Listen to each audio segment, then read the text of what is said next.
Dear young brothers and sisters of the new generation of Hindustan, most warm welcome to today's episode about the truth history of our great nation Hindustan and Hindu Dharma.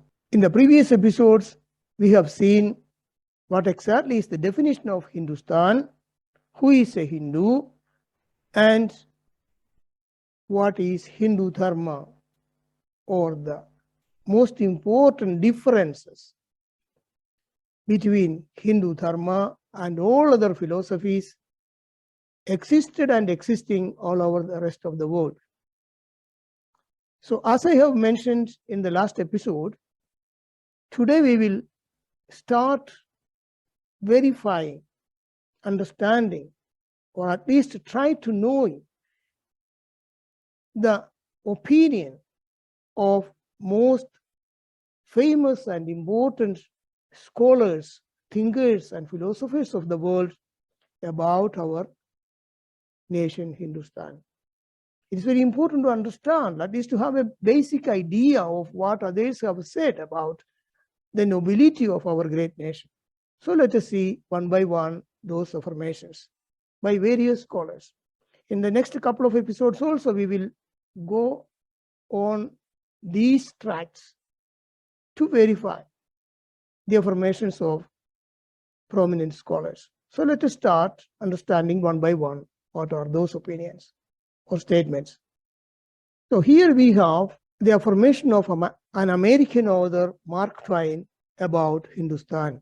He says, India is the cradle of the human race, the birthplace of human speech, the mother of history, the grandmother of legend, and the great-grandmother of tradition. Our most valuable and most instructive materials in the history of man are treasured up in India only. See, there is no other nation in comparison to this affirmation. Again, by Albert Einstein, the great scientist. He says, we owe a lot to the Indians who taught us how to count, without which no worthwhile scientific discovery could have been made. Einstein here mentions about the discovery of the value of zero. But as you know, most of the basic scientific and technical inventions were performed or discovered by our acharyas, while the rest of the world was in absolute darkness. So this we have to remember. The reason why those inventions and scientific discoveries of our acharyas were not known to the rest of the world is that the first central government which came into existence after 1947 had declared that Sanskrit is a dead language. Who is going to discover or explore in the scientific and technical documentations which are recorded in a dead language? And that was the reason. So let us see what are the other affirmations by other scholars. Here we have the affirmation of a German scholar, Max Müller.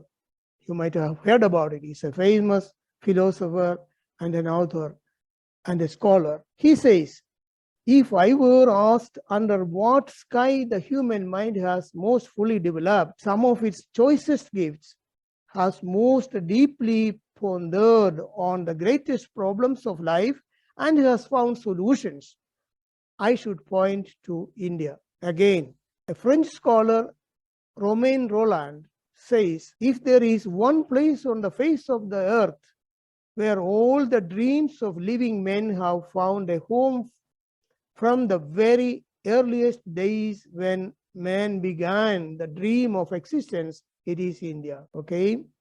Again, here is an affirmation by the Chinese ambassador to USA. His name was Hu Xing. He was the former Chinese ambassador to USA, and he says, India conquered and dominated China culturally for 20 centuries without ever having to send a single soldier across her border. Okay?